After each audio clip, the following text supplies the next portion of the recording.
Welcome everybody. Today I want to talk to you about a topic that may trigger a couple of you.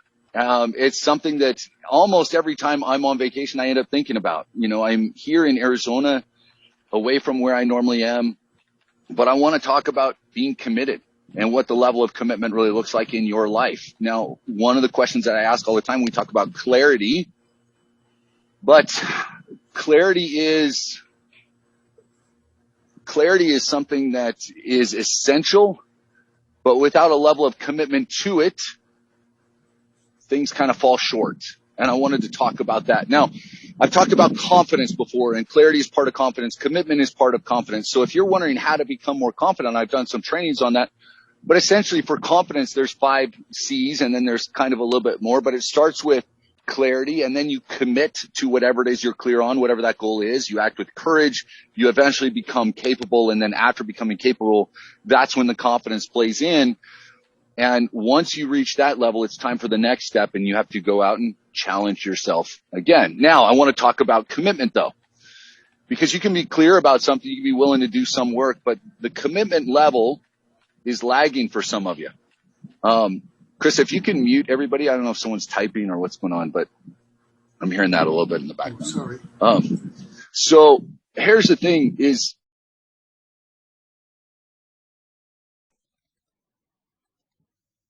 mute. Okay. Everybody still hear me? All right. So commitment. Here's where commitment comes in. There's 4 D's to commitment. All right. So we're going to start with commitment. We look at it, and first level of commitment is distraction. See, when you're interested in something, you do it when it's convenient. And that's the problem that a lot of our members face. The call isn't convenient. The time to set aside to work on the new post isn't convenient. The time that you need to study isn't convenient. I've got this going on in my life. I've got that going on in my life. And Andrew, if you knew the situation that I was in, you would understand. And here's why. Let me list my obstacles. And let me list my areas of distraction, why I haven't committed fully to what I'm doing. Distraction is one of those things. Now, if we are committed to something, though, as opposed to merely being interested, those distractions don't become so relevant. We're willing to work through, even if it's inconvenient. We make it happen no matter what. And so you start with that first level of commitment is distraction, and you got to find a way through that. The next level of commitment after distraction is going to start to be the decision. This is when I decide that I'm going to commit. And part of that is going to be, sorry about the wind, guys. Part of the level of decision is I'm going to start to make it happen, and action follows with that. I've got to be willing to act if I'm going to make the decision to be committed. Simply deciding without acting is the same as all I'm going to do is rely on the law of attraction or manifesting, and the universe is out there, and whether you believe in, religious laws or universal laws or none of them at all, the reality is there is much that goes on in this universe, but without a certain level of action, things simply don't take place. I can manifest all day long, but sitting on my couch, nothing's going to happen. I can decide that I want to generate a business or create a business that's going to generate revenue that will leave me in better financial situation. But if I'm unwilling to take the action that will get me there, that decision is meaningless. So we've got distraction. We have decision. Next, we have discipline. Discipline is my willingness to overcome no matter the obstacles in front of me. It's yesterday, I'm here in Sedona, and if you've never seen it, look up Sedona. Maybe I'll share some pictures with you guys when I get back. And it's visually stunning. One of the things we decided to do was go on a hike yesterday. I don't know about you guys. If any of you live in Florida, there's not a whole lot of hiking that goes on in Florida. There certainly is not any hiking that goes up and down Rocky Mountains. And yet we decided to do that yesterday. And we had made the decision. We were eliminating distractions. We get out into nature and it's going awesome. And here I am being disciplined, and I'm going to follow this course. Problem is, occasionally the course that you're on or the trail that you're walking along isn't so clearly marked, and you can get a little confused. And that happened at one point where we were going along and my fiance's right in front of me leading the trail. And I said, no, I think it's over here. And so we, of course, turned off, and, I raised my hand fully willingly to admit that I was incorrect in my assessment of the direction that we should be going, that the trail should have cut off to the right. And after about another mile, when I said, I'd been following along with my GPS, we should have already been to this place with these amazing views. Sorry, guys. We should have been to this place with amazing views. And we look up and she goes, are you sure? Like, it seems like we're not going in the right direction. We're a little further away. And we look off to the side and we can clearly see the arches up on the mountain. And I was thinking maybe it's just a roundabout way. And we hear these kids with their parents up near the arches in the mountains, and they starting to come down. And I recognized that, yes, even though I was being disciplined, I was moving forward. My head was down. I wasn't looking at the broader picture. And so my discipline was pointed in the wrong direction. And I missed out on the pathway that would have led us there. And on the way back, we end up getting passed by this family with two little girls that are probably 7 and 9 years old. The girls are hiking along barefoot. Meanwhile, my legs and feet are barely keeping up at all. It was a humbling experience, to say the least.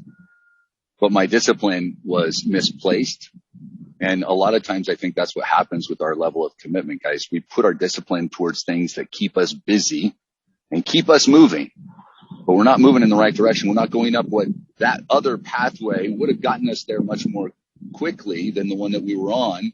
Eventually, I found out later, the one we're on would have led around, but the other pathway would have been a straight shot. Now, it would have been a very steep climb. It would not have been easy, but we would have gotten there, right? From that turn, it would have been a quarter mile. The pathway that we were on would have been an additional 2.5.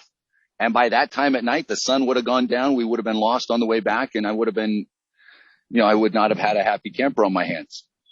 Point of that is simply discipline is essential, and it goes together with action, but you've got to have it pointing in the right direction. It's not simply keeping your feet moving. It's not simply being busy.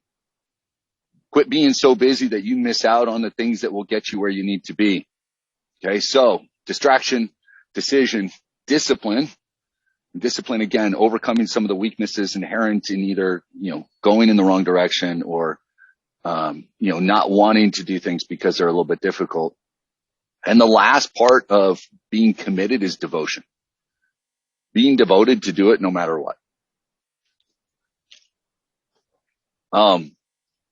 This is the first real trip I've been able to take since COVID. Normally, over the course of the last few years, I've been very blessed to have a business that allows me to take off from time to time. Normally, every couple of months, we do something somewhere. This is the first time I've been able to get on a plane in a year, get out here, sit in a place that's not like just enjoy an aspect of life that I wouldn't normally be able to. I get asked a lot of times, I know a lot of you guys are doing this so that you can work less. And I applaud that. I feel like I work less than I used to when I was doing cleaning and restoration for sure. And I feel like it's much easier, but I'll put in hours. I put in quite a bit of time. And I've had nights where I've had calls with some of you guys at 9:30 at night, 7:30 in the morning. Sometimes on the weekends, I'll work on my own brands and strategies and different things. So I'll have days when I work, but I do it so that I can experience moments like this. So I've got the funds to take care of the kids. So I've got the ability to go, help out mom when needed. I'm devoted to what I'm doing, not simply because of those dollar amounts, but because of, like I said at the beginning of this call, the conversation that I had this morning, being able to talk with a friend of mine who's a hypnotherapist, and he's a very, very high level coach to help people with addictions. He helps high performers with their addictions, because there is a difference between those that are suffering with addiction just because they can't get over it and those that are using it for other reasons. Anyways, to be able to have a conversation with him, connect him with one of our members and see the change that they're going through, to get some of the emails and messages that I've gotten from some of you talking about the changes that you're experiencing in your life, to see some of those changes reflected in my life or in the others around me. That's why I'm devoted to consistently bettering myself. That's why I'm devoted to working on my business and finding different ways to make that happen. You guys need to decide why you want to devote yourself and become committed to the pathway that you're on. I think, and if a couple of you guys I know have dropped some chats in there, I saw just part of it. Trita, I couldn't read the whole thing because I'm on my phone. Something along the lines of how do you avoid, some of the distractions or keeping yourself focused. I think part of the reason that some of you guys struggle with distractions is because you haven't become clear enough to allow yourself to commit. I talk about that a lot, but you've got to be, scale of 1 to 10, you've got to be in that 7, 8, 9, 10 with clarity. Long term, with the understanding that occasionally you're going to have days of confusion, and that's okay. You've got to be willing to look at, that equation for success that I gave you. Sit down and go, here's the project that I'm working on. What do I need to focus on? And then the commitment comes as you put more into it. Now, I understand it's a lot easier to be committed once you start getting success with things, right? I get that. But I truly and wholly believe that some of you aren't experiencing the success you should be with this business is because you're not celebrating the other wins that you have in life, and so you're not expecting it. There's a reason that in that email I sent out yesterday or lately I've been talking and asking you guys to celebrate little wins, things that you've done that you haven't done, little things that you've accomplished, overcoming small obstacles. Any of those things, you've got to celebrate those on a consistent basis because that'll help you build up your confidence in yourself and your ability to achieve. And if I'm able to believe in myself, it becomes much easier to commit to myself that I'm going to see something through and become devoted to it. And that's what you guys need to decide on. So today, sit down and be clear on what you want to achieve, but look at where you are level of commitment wise. Are you at the distraction level? Are you there with the decision, finally making a decision to become committed? Are you in the process of developing the discipline? Or have you reached the level of devotion yet? And if you're struggling in any of those, look at how you're celebrating the small wins. How is your personal confidence? If you need to build that confidence, then damn it, at the end of today, write down the things that you accomplished today, this week, in the last month, in the last year, little things. The fact that all of you are here after the year that we've had, crying out loud, that should be an applause, a round of applause right there for you, right? With everything that we've gone through over the last handful of years and months, and I know some of the obstacles that some of you have gone through and the strength that you've had to get here, it's more impressive than you give yourselves credit for. Recognize that every single one of you guys, when I talk about rising from the ashes, flying like the phoenixes, is because you are. It's time that you step out and recognize that, yeah, the flames can burn around you, but you are the flame. You are the damn fire. You have that strength. You have that heat. You just need to apply it to what it is you want to get after. So go out and do that. Tomorrow I'm going to be back on live. We're going to be up in Prescott. If you guys haven't seen these, or if you're missing any of the other calls, the videos are up on YouTube. You can catch them there. This will be up there about 8 hours after the live call today. If you guys have questions for anything, email me. But by all means, guys, sit down today. Think about where you are on that commitment level. Write out some of your accomplishments. Do that each and every day, and you'll be able to do some amazing things. Love you guys much. I will talk with you soon. Take care, everybody.